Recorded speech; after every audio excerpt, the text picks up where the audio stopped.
Olá, alunos! Vamos nos aprofundar agora um pouco em fatores que influenciam a entalpia. São 5 fatores. O primeiro, a quantidade de matéria. O segundo, o estado de agregação. Terceiro, o estado alotrópico. Quarto, a temperatura. E em quinto, a pressão. Lembrando que estado de agregação, muito conhecido como estado físico da matéria, sólido, líquido ou gasoso. Começando por quantidade de matéria.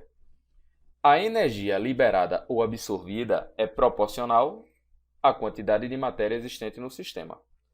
Vamos supor a seguinte situação. Nós temos aqui um botijão de gás de 13 kg, que é o botijão mais comum no dia a dia, nas residências brasileiras, e temos aqui um de 95 kg, que é muito utilizado em cozinhas industriais, certo? Os dois vão fornecer combustível, que é o butano, para queima no fogão, certo?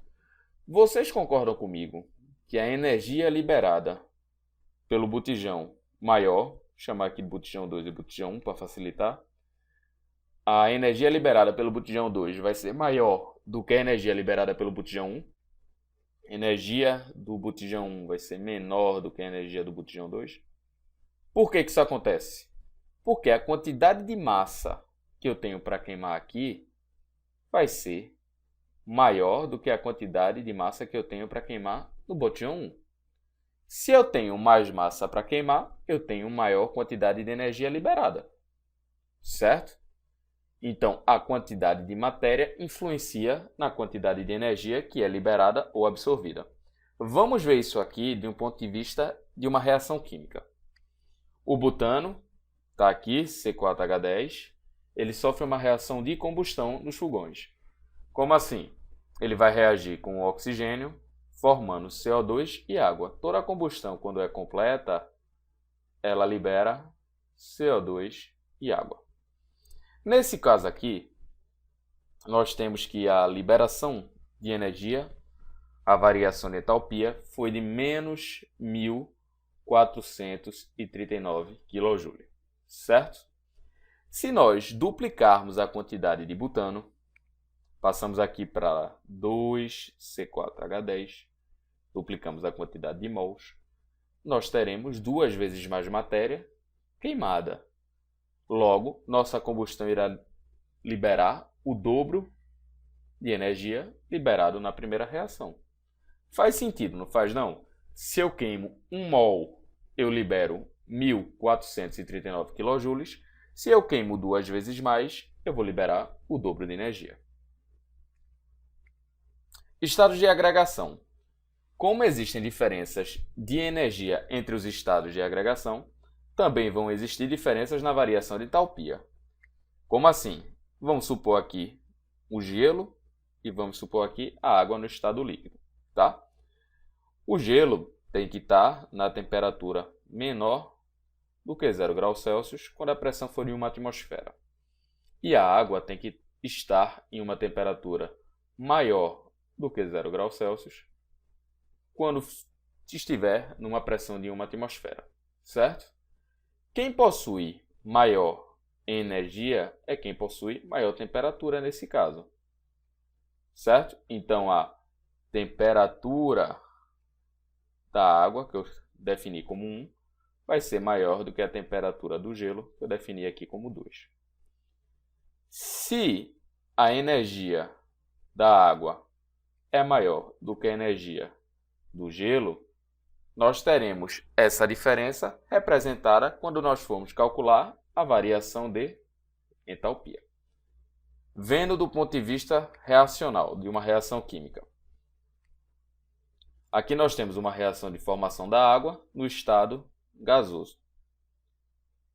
E temos que a liberação de energia foi de 241,8 kJ por mol. Beleza? Segunda reação, nós temos aqui a reação de formação da água, agora no estado líquido. O que aconteceu? A liberação de energia foi de 285,8 kJ por mol. Cássio, Por que que no estado gasoso liberou menos energia do que no estado líquido?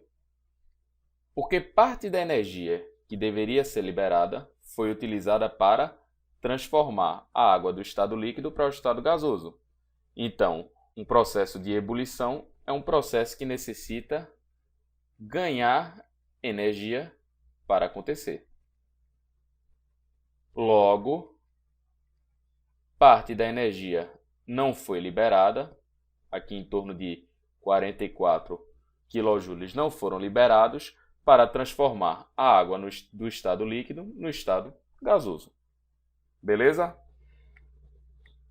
Estado alotrópico. Diferentes formas alotrópicas apresentam diferentes quantidades de energia. Logo, apresentarão diferentes deltas H, diferentes variações de entalpia. Temos aqui o carbono grafite e o carbono diamante. Os dois são substâncias, tá? Formadas exclusivamente de carbono, sendo que com apresentações diferentes. Por elas apresentar-se diferente na natureza, elas vão possuir energias diferentes, ou seja, E1 vai ser diferente de E2. Vendo do ponto de vista da reação, carbono grafite mais oxigênio formando CO2 vai liberar 393,3 kJ de energia. Se nós mudarmos o carbono grafite para o carbono diamante, nós teremos uma outra variação de entalpia, porque mudou o estado alotrópico, mudou a energia contida em 1 mol dessa substância.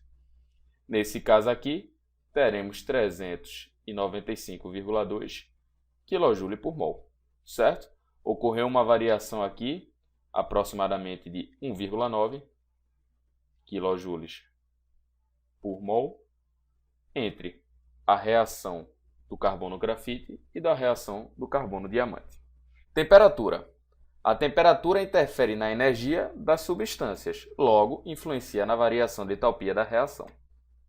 Como assim?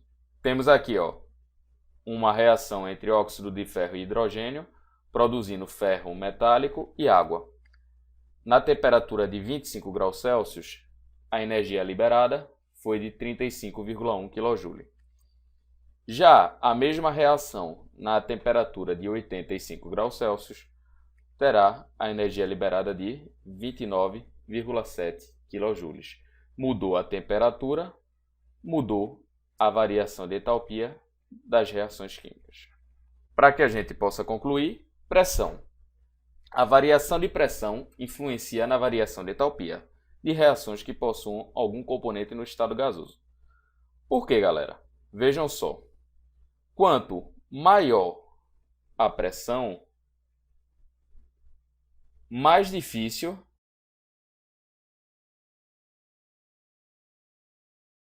você ter componentes no estado gasoso. Certo? Porque quanto maior a pressão, mais fácil que esse componente no estado gasoso ou se transforme em outra substância ou volte para o estado líquido. Se é mais difícil, para que você consiga fazer a reação e transformar ele no estado gasoso, você vai precisar de mais energia. E se você vai precisar de mais energia, a entalpia da reação muda.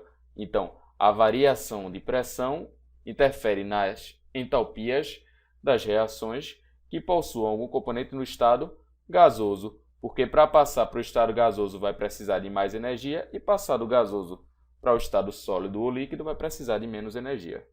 Com isso, a gente conclui os fatores que influenciam na entalpia.